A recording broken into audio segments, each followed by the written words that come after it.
Well, what is up, Ugnaughts and Jawas out there? This is Mando Talk. I'm your host, Caleb Keller, and alongside me, Nolan Ferris. Yep. Jacob Keller. Brendan Anderson. Yep. The crew's back to discuss The Mandalorian Chapter 11, The Heiress.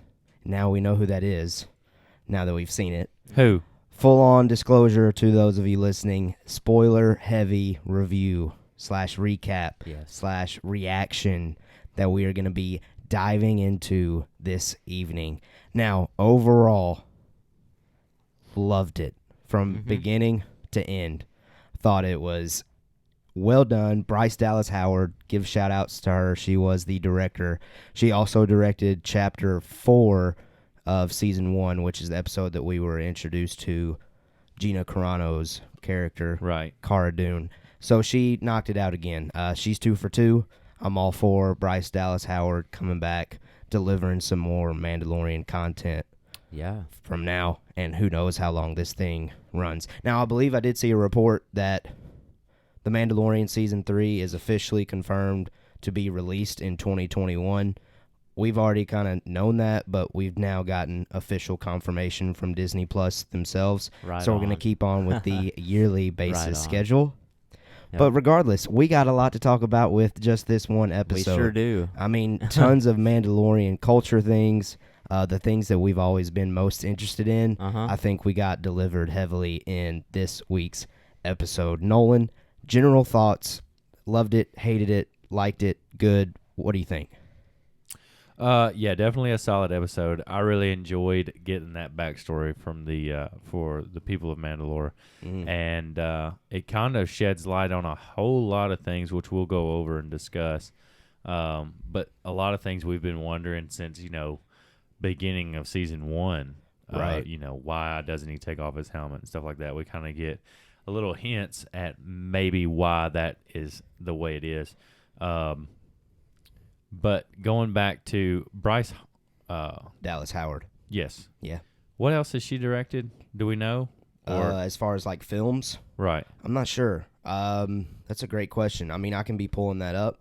Because I feel like she did a really good job with the introductions of the characters and their backstory and why they are there the way they are, which could be writing a lot of, but just the circumstance of introductions and the way they were acting and stuff was really well developed. Yeah. I guess.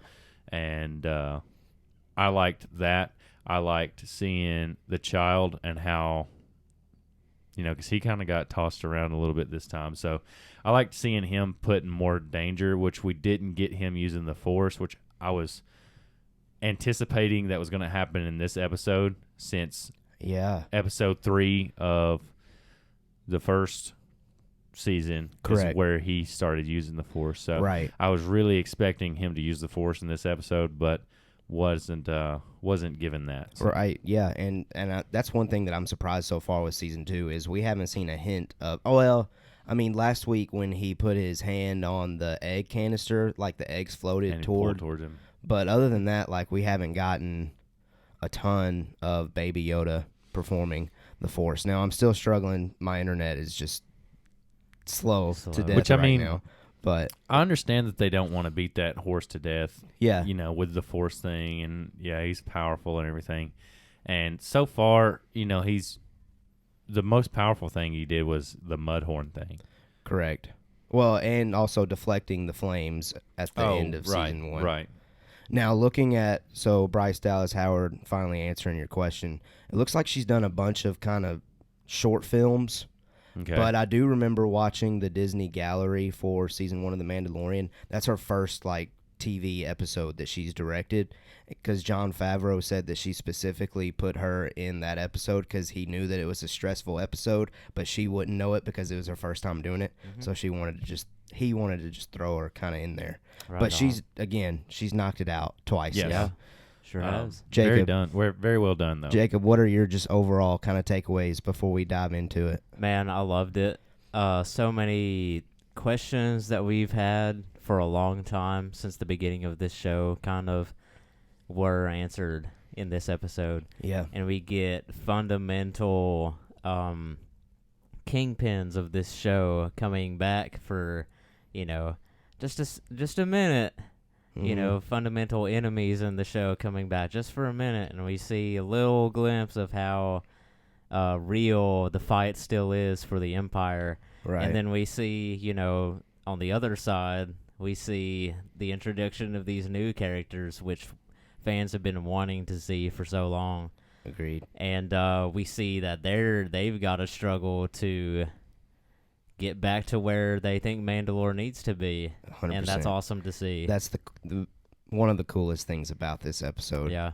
BA, I know I always feel like I put you in a bad spot by asking you last because, what else is there to say? But what are your general thoughts? I enjoyed the episode too. We get Mandalorian backstory, like you said. We get a glimpse of the Empire, what they're doing, and we start to see these paths that I think are going to cross and start to, entangle themselves between Bo-Katan and Din Djarin. Because I think I'm with you guys in agreement that this isn't the last time their paths are going to cross. No, definitely. Now I was just thinking, I feel like all of this might be leading to where Mando, Bo-Katan, Ahsoka Tano, and the Empire remnant, all of those paths might cross eventually at some point in some way. Don't forget, we got Boba Fett still out there.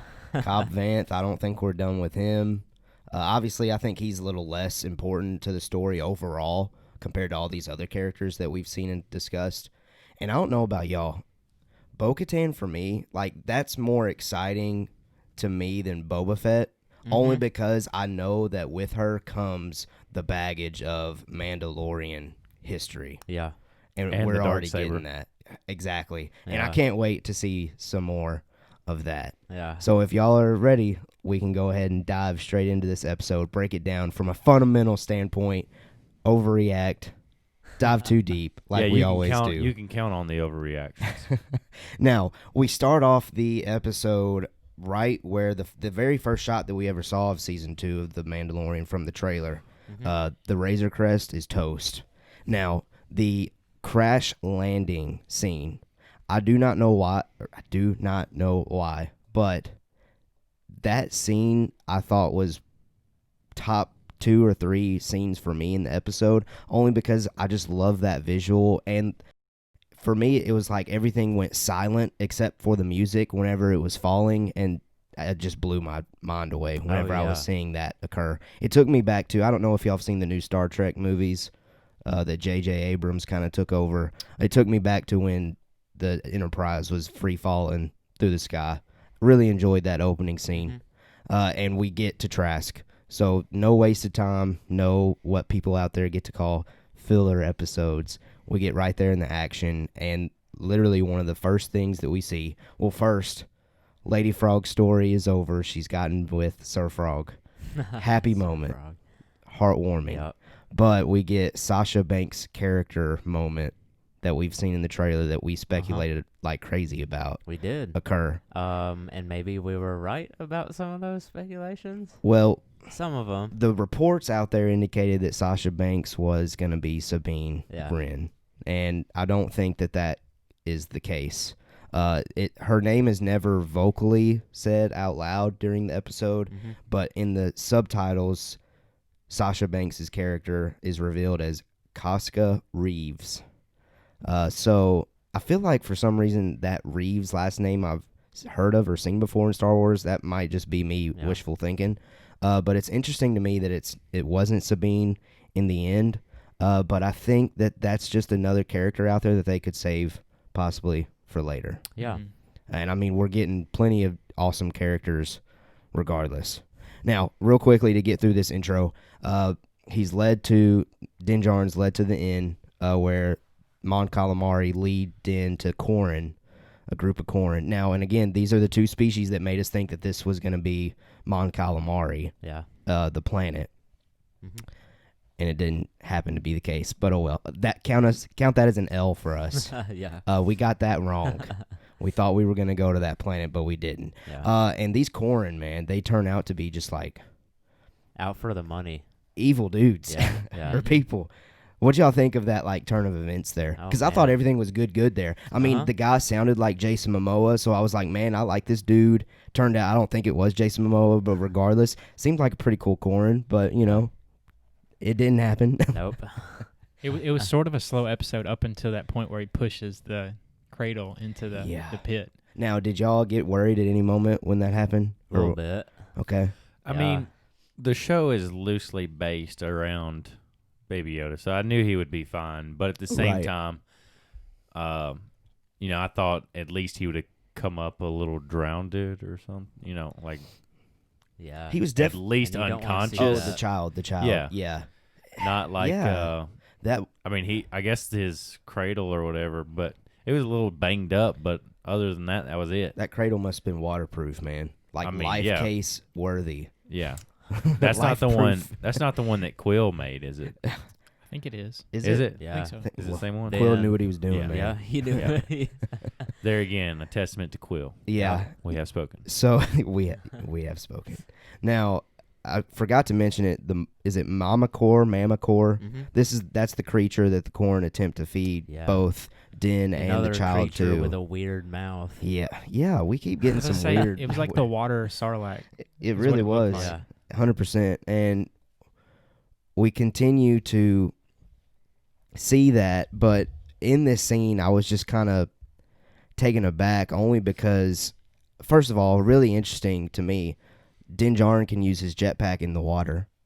I mean, that was pretty hype. That's how he kept coming back to the surface. Oh. I only could tell that because of the flashes Yeah. of light. Now, great moment. As soon as we hear blasters firing, Bruh. Saving the day. Bo-Katan, as soon as I saw that helmet, I Uh-huh. was like 99.999% sure that it Uh-huh. was her. And man, was that reveal incredible. Yes, it was. So when I saw first word she said and the subtitle said Bo-Katan, y'all heard me. I was like, nuh-uh. They did that, Yeah. and they did it. Now, that was one of the characters that they speculated about, or news reports leaked out that was going to be coming, and they said some Yeah. wouldn't be true, some would be true. Really glad that this one's true. Yeah. Right, me too. Now I want to dive into this scene a little 100%. bit. So, Let's go. you know, Din Djarin, he gives that same look, and we laughed about it. Me and Brandon did before the show. We laughed about how he's always so defensive when he sees a Mandalorian armor and the helmet come Yeah. off. So, my question to you all is, now that we know a little bit about this scene and that Din Djarin is a child of the Watch, and that is they defected from the planet Mandalore and wanted to get it back to the ancient ways, as they say. With that being known, and we know that present Mandalorian culture, or more modern Mandalorian culture, they're able to remove their helmets. Do you think that Boba Fett is a Mandalorian? Well, Or at again, least Jango Fett? I don't remember what the canon story is about where Jango Fett comes from, whether he's Mandalorian by birth. But honestly, you could say that Mandalorian is still a way of life. right. No, in Chapter 8, or Chapter 7 maybe, one of the final episodes in Season 1 say that Mandalorian's not a race, it's a creed. Mm-hmm. So Right. it's something that they take on. So Django could have easily taken that on. Yeah. I know that there's a piece of canon out there with Prime Minister Olmec in Clone Wars saying that Jango Fett is not Mandalorian, that he's just a dude with the Well, armor. But again, that was you Olmec cannot saying that. you cannot trust that dude's word. Nah. So we don't know 100% sure exactly what Jango Fett's background. Old legends, there's some like things that maybe lean toward one way or the other. Yeah. But right now we're not 100% sure. But to bounce off that with what you said about Mandalorian is not a race, Mhm. it's a creed, yeah, that was said by Din Djarin. correct. So that's the only way he knows, because he didn't know that there was a different Right. Mandalore. Now that Hang on a second. okay. when he said Creed, I want you guys to, or he said, I hope to get your help by Creed. Mm-hmm.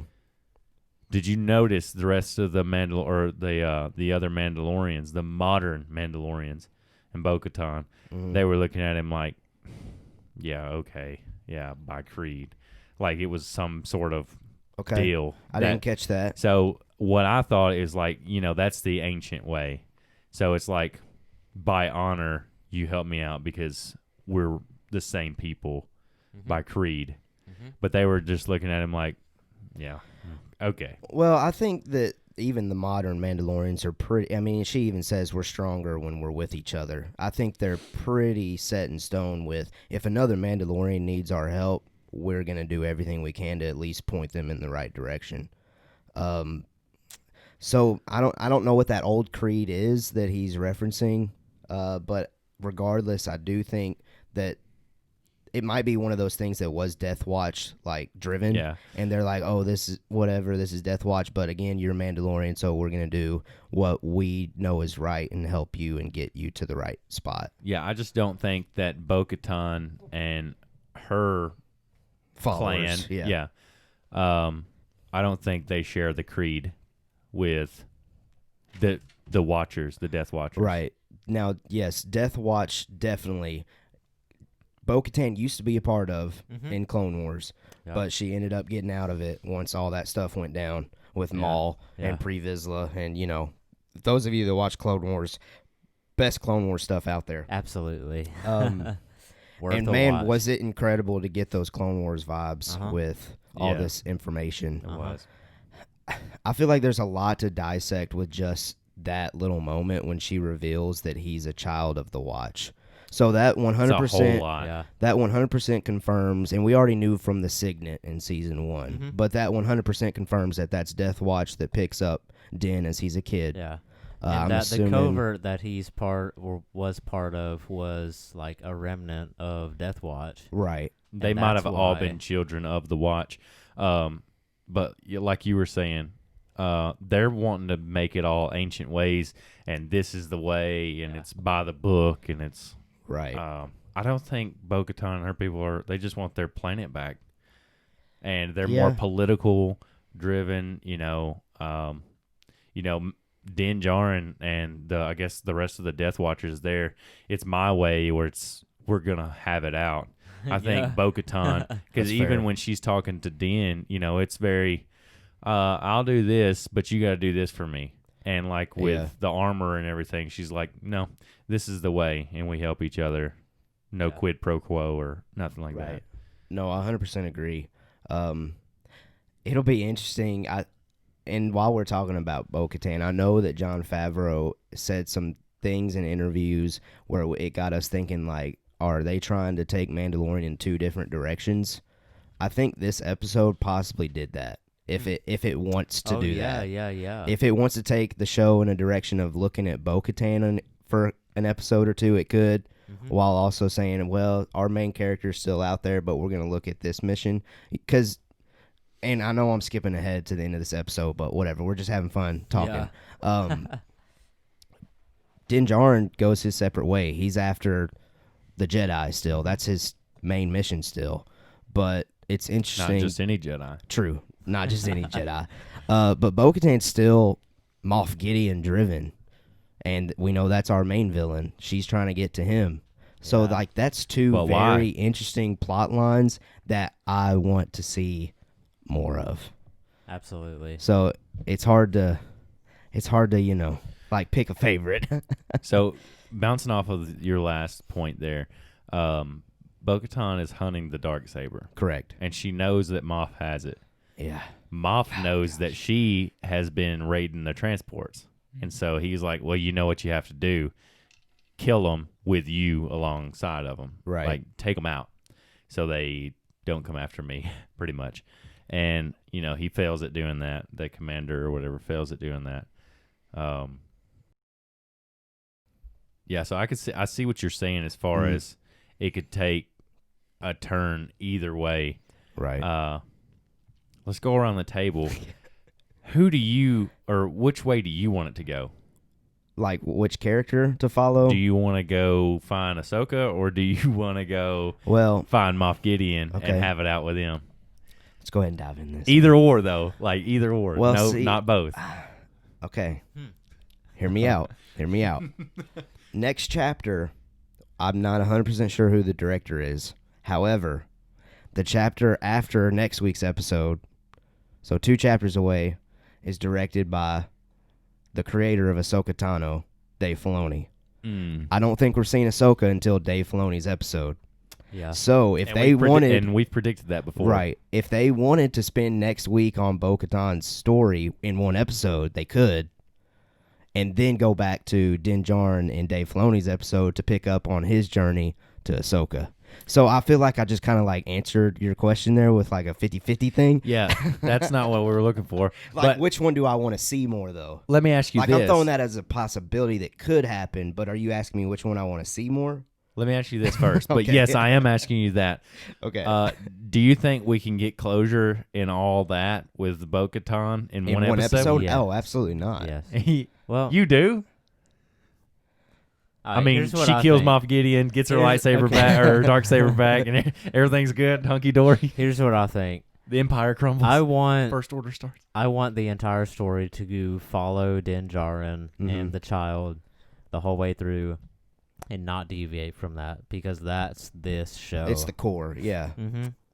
Well, But I do believe that they can weave Bo-Katan in and out of this story that shows how her story progresses, Yeah. and Moff Gideon and all that is involved in all of it. Mm-hmm.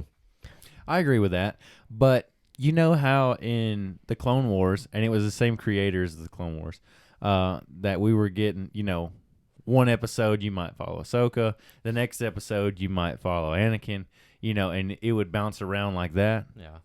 I think that this show could do that, but be more on topic than the Clone Wars was. Because the Clone Wars, some episodes, were throwaway episodes, and then they weren't really relevant to the story. Yeah. And then, you would get back on topic.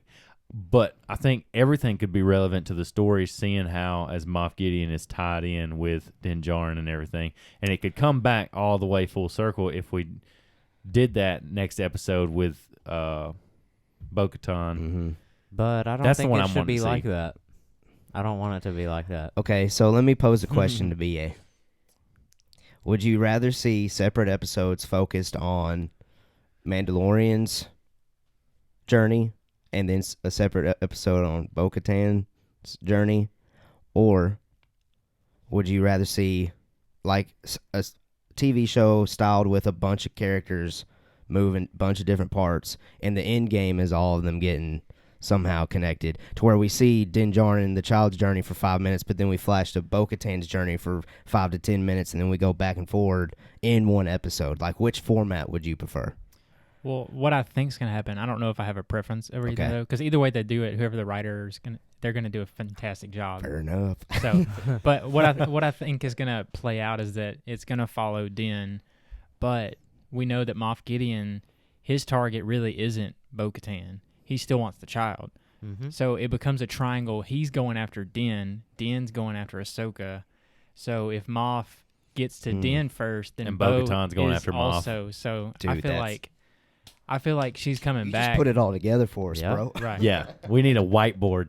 Yeah. Because I don't think that we'd spend, like you said, the director, was it Dave Filoni? Mm-hmm. I don't think they'll take that break to focus on Bo-Katan, Right. because that's a hard task for 3 Mandalorians who've been searching just to find this crime lord, like overnight. Mm-hmm. Yeah. So I feel like they're going to have to, get help. Like Din's going to be like, hey, he's here, or they'll get a distress call from him to kind of pinpoint his location. At the same time, Moff Gideon could knock out 2 birds or 3 birds, 3 birds with 1 stone, if he somehow tracked down Din to find that he's got the child, he's with Ahsoka, and then, like you said, a distress could be sent out To and Bo-Katan. yes, And, yeah. I can see that. Well, we did hear pre-season that there was going to be lightsaber on dark saber action. Yes, we heard that there was going to be fighting with the Darksaber, which lends you to believe 100% clashing with sabers. So it's got to be Ahsoka. It's got to be. She's the only lightsaber wielder. I think that's the end game in all this, in this season. Do you think that's season? If we see you it, think that's episode chapter 18? 16. 8 plus 8. Sorry, bro. It's okay, man. We've only got 5 more. I know, man. Next week's halfway. There's so much that could happen with this storyline. And it sounds like you're more interested in the Bo-Katan one right now. I just want to see the Darksaber and Moff Gideon. Yeah. That is something that we're now 3 episodes in, and we just got Moff Gideon's reveal. Right. And again, we're already at the return. end of my notes, but like when he delivers that line, "Long live the Empire," Yeah. that was Oh my incredible. Yeah. That was incredible. I need to see more Moff Gideon, and Yeah, it for sounds sure. like Din's journey is taking him away from Moff Gideon. But I think we're putting this past Moff. I think he's smart enough to figure out what Din's doing next, and possibly he tracks him And down. remember what Giancarlo Esposito said, Mhm. that he's going to make the Mandalorian fight his battles for him. I forgot about that quote too. Yeah, so What does all this just mean? keep all that in mind as we're watching this show, right? So, and again, we know Moff Gideon's main thing is get the child, but there's no way Din's going to do anything to try to go against the child.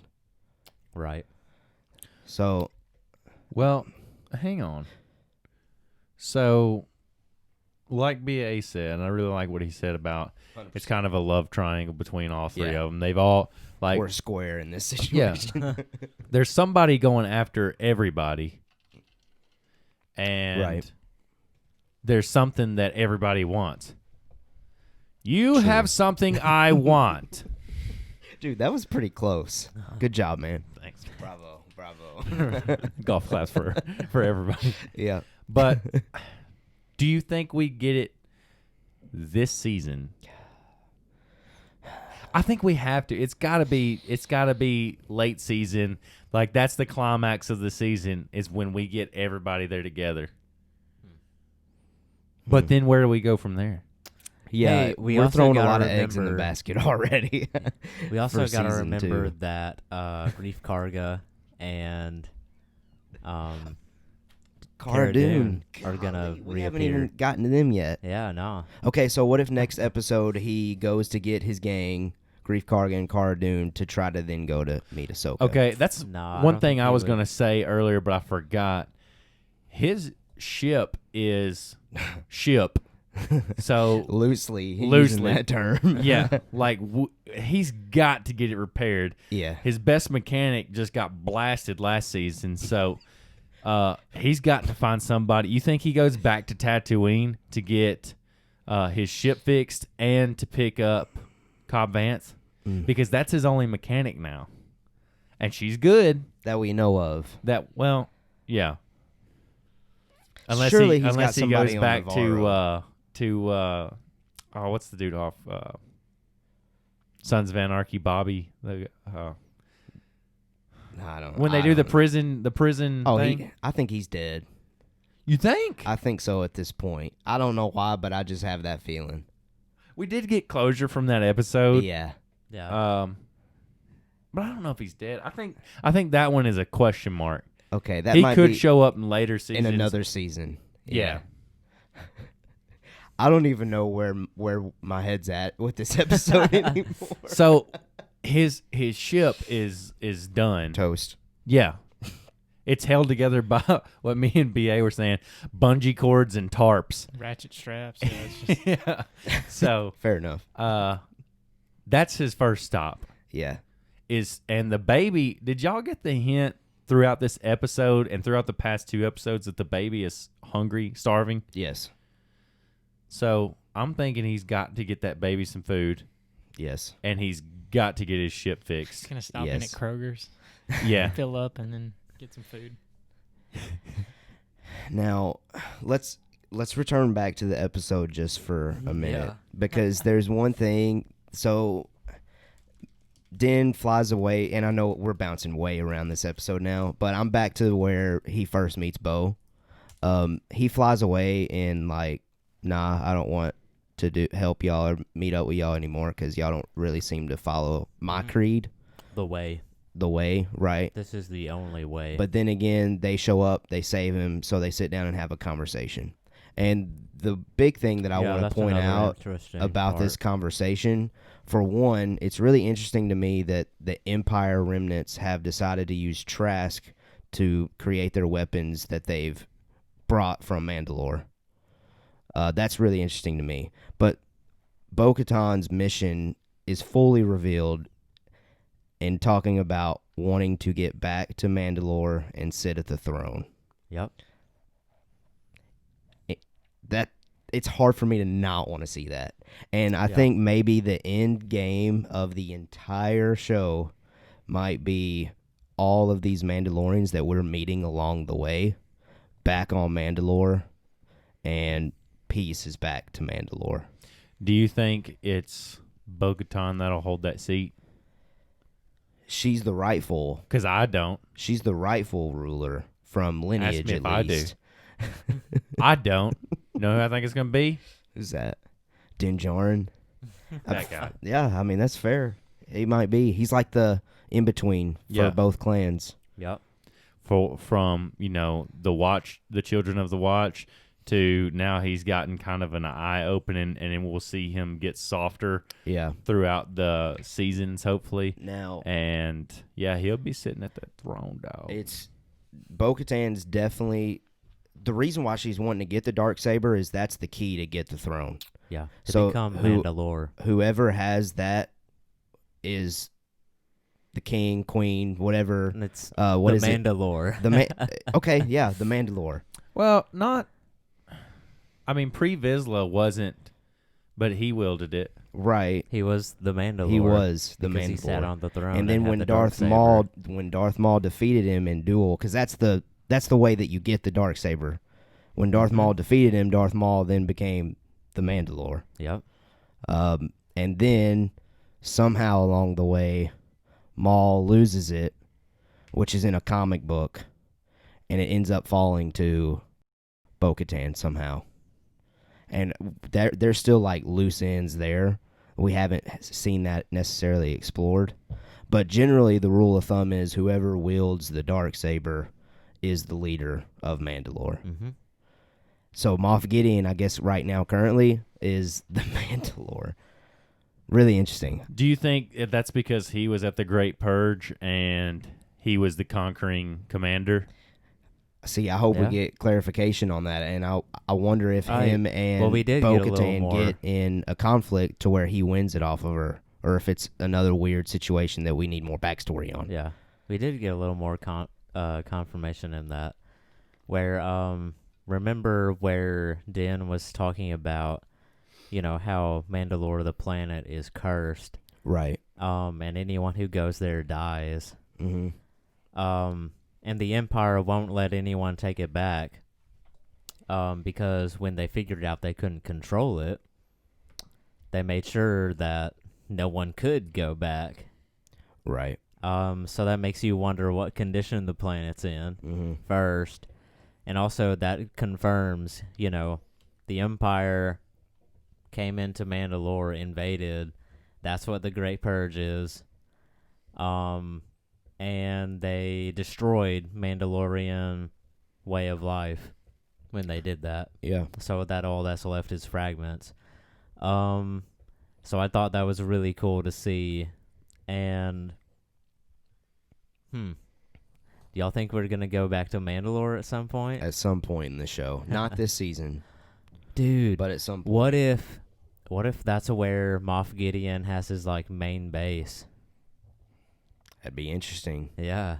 We're going there at some point. I just don't think it'll be this season. Too soon for me. And I'm just getting a little hint of nervous that we're throwing in so much epicness all in one moment that there won't be as many surprises in future seasons. I mean, I still trust the people, but behind the show, but I don't know who else they could bring in to make this even more legit. I mean, think that's anything just with us. Bo-Katan is incredible. I think that's just us piling on the speculation. True. True. Making the connections. Now, it was really this middle part of the episode where we got all of these huge key details that we've been rambling on now for about 15 minutes, it feels like. But let's go ahead and just return back to the episode to try to kind of collect our thoughts back. And again, whenever we get to those points where we venture off, 100% fine.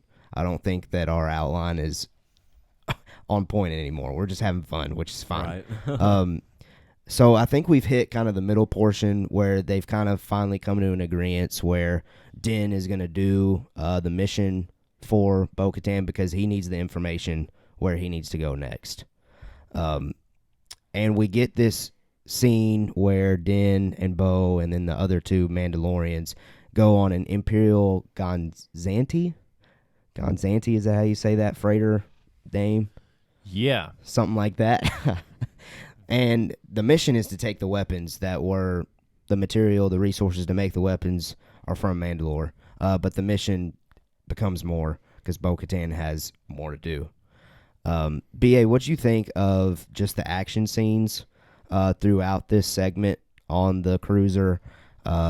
Maybe Din's performance, Bo-Katan's performance. What do you think about this final act in general?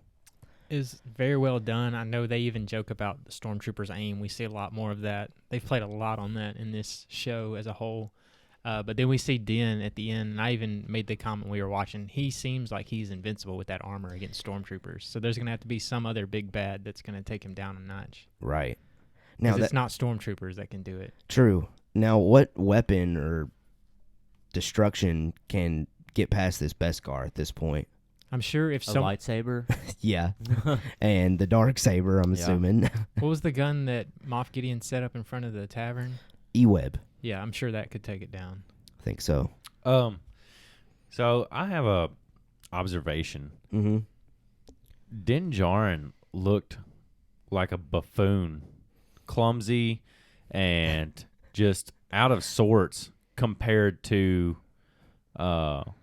Bo-Katan and her two warriors. Really? That's what I mean. He was stumbling around and falling and just kind of out of breath the whole time. Yeah. And then Bo-Katan, they're just like walking through these stormtroopers. That's the feel I got for it. Like he was like looking around like, good Lord. Right. Like I'm not even trying. It was interesting to watch. I feel like this is the first time I've watched a scene in this entire show and felt like Din Djarin wasn't the dominant presence Yes. in the scene. Yes. It was very evident that Bo-Katan was the primary skilled fighter. And they did Bryce did a really good job of portraying that through the directions there. 100%. Now, again, this moment leads to that when we finally see Moff Gideon. Incredible moment. I can't wait to see more of him, and I'm sure we will the remainder of this season. And the Imperial captain bites on something to kind of get rid of himself, off himself. What this made me think of was in Nazi Germany, they would implant artificial tooth in their mouth that had cyanide stored in it. Yeah. And that if that officer was ever compromised, he was supposed to break that tooth and it would poison him. Okay. So that's what that made me think of. No, I would say now that you've said that, I think that's like 100% what they were going for. Yeah. And again, Star Wars has a past of making the Imperial seem very Nazi Germany-like. Yeah. Yeah. And it's just another very thing. devoted to their cause, like to the extreme. Right. Long live the Empire. Yeah. That's it. Yeah. 100%. Now, hang on a second. Yeah, go for it, bro. Moff Gideon. First time we see him in this season. Right. We've gotten backstory on Din Djarin. We've gotten a little bit more on Bo-Katan. We know that we're headed to Ahsoka. What I am most interested in now is Moff Gideon's history. Okay. And is he an Inquisitor? Is he Force sensitive? Is he How did he come Mandalorian? by? Is he Mandalore? Maybe. Is he going to lose the Darksaber? Yeah. How did he get the Darksaber?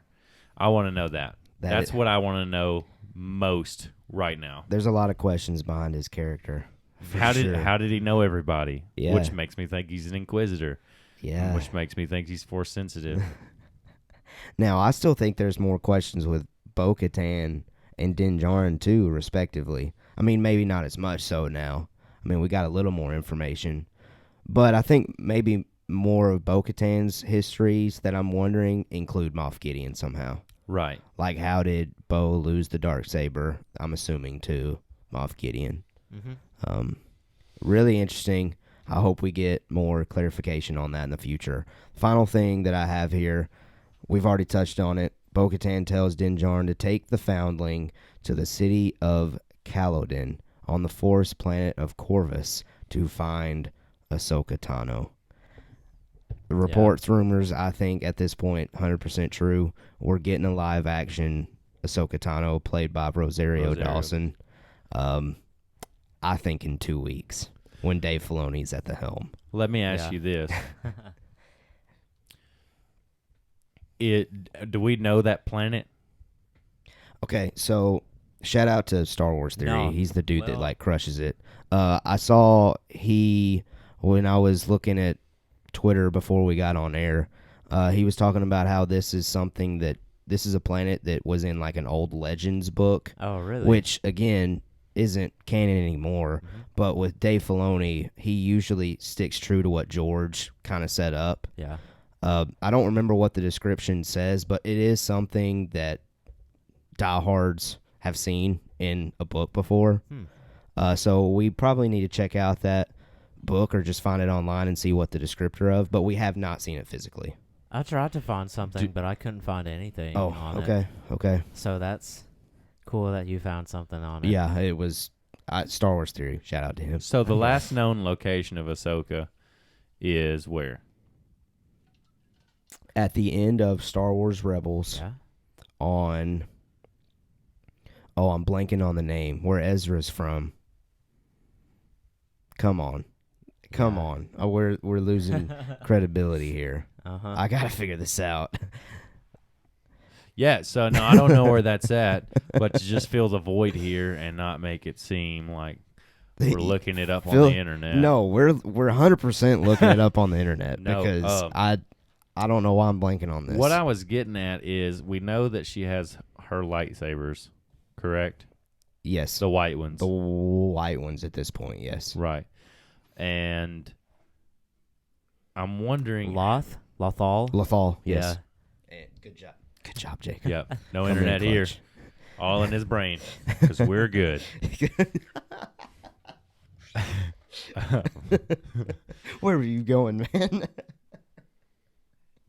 So where I was going with that was how did she get to Corvus? Fair question. Yeah. We keep getting... And who's with her? Is Rex still with her? Sabine Wren.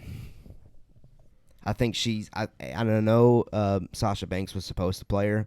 I think she is still going to end up coming in the show. Maybe not in the season, but I do think she is connected with Ahsoka still. Because the last thing that we do see of Ahsoka and Sabine go off on a mission to find Ezra. Yep. So they're still connected somehow. So she's not alone, I don't think. And you just threw out another interesting one, Rex. Yep. That's a possibility, too. He's still out there, we're assuming. I mean, they couldn't have him come back just to play Boba. See, golly, and I still don't feel like we're done with Boba. Or are we? Or was that them setting up a standalone Boba series? No way. I don't think so. I think we're gonna get. I think he's gonna go back to Tatooine, Fort Cobb Vanth, his help. Like kind of how in season 1 he went and rallied the troops before the big mission. Right. Another thing is, what happened with the armor? She's still out there too, man. No. Well, yeah, the armorer. Oh, the Yeah, armor. But Boba's armor. Oh, I'm hoping it's still on the ship. Was it in the main cockpit? I don't know. If not, then it's floating in space. Do you think it was in? It's like stowed away somewhere, like where the child sleeps. And I think so. Yeah. I think so. to keep it out of sight. I think so. I think we're not done with it. I don't think they would have dumped it in space. And What not do you told think's us. going to happen with that? Boba will eventually get it back, I think. But that's just something that maybe that's what maybe they're revealing all these characters and we'll come back to Boba next season. I don't know. But I don't know. We're getting to the point where we're just like rambling our heads here and trying to figure all this out. I think it's too early for us to try to figure it out. No. Regardless, man. Chapter 11, The Heiress. I loved it. From beginning to end, I thought that, again, and I said this on the top, but I'm summing it up again. I thought the Mandalorian info that we got was crucial. It's got us spinning our wheels and trying to figure all the things out, and that's exactly what they want. They want everybody speculating and trying to predict this thing, and turns out that no one's predictions are right. I mean, that's when Star Right. Wars is best. I saw one thing on Facebook. It was like episode 1 or 9. It was like OMG, there's Boba Fett. And then episode 2 or 10, it was where's Boba Fett? And then like this last one, it was Boba who? Because we got so many new characters introduced. And Yeah, absolutely. Now, it is interesting, and maybe we'll close the show here.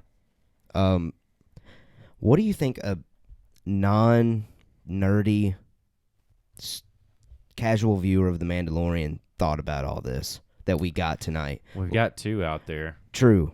So, like, when Bo-Katan popped up, and we're flipping out, like, and BA, I mean, maybe you can speak to it a little bit, because I know you don't really dive into Clone Wars or anything like that, but, like, I don't know, But you know yeah, who right. Bo-Katan is. Yeah, he knows. Like, our wives did not know who that was. Right.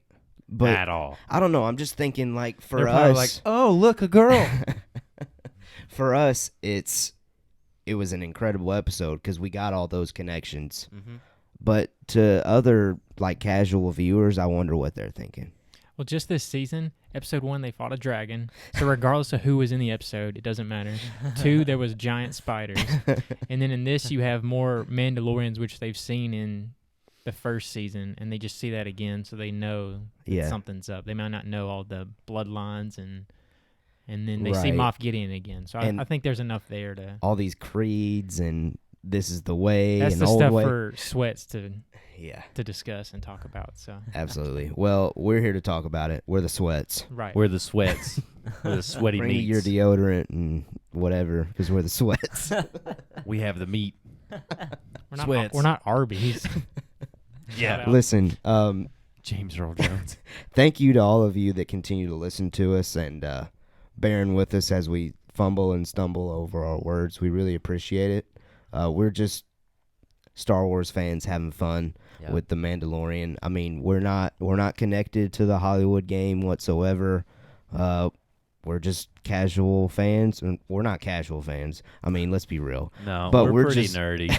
We're nerdy fans that just enjoy getting together on Fridays to watch The Mandalorian and to talk Star Wars, and we really appreciate you listening to us talk Star Wars. And I mean, if you're listening to a Star Wars podcast, then you're probably just like us. Fair enough. So I mean, you're probably So you you're get probably it. a little nerdy. You get it, Yeah. and we get you. So We get thank you. We get you. All right, BA, thank you for being here. We really appreciate it. Thanks for having me. Jacob, as always, It's been fun. words of wisdom. been BA, first real. of all, thank you for I'm back to you, BA. Like the love triangle we got going Yeah, on the in this show. blossoming. I think love that was probably the quadruple. highlight of our review tonight. I mean, I don't think anyone else out there has thought of it. Well, I appreciate the praise, but let's be real.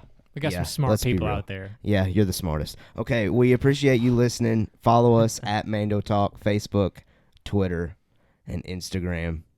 I'm Caleb Weebly. Keller. We got a website, mandotalk.weebly.com. Yeah, you can get all to the links right there. I appreciate you listening to us. I'll send it to Nolan, the Captain Ferris, to get us out of here. We have spoken.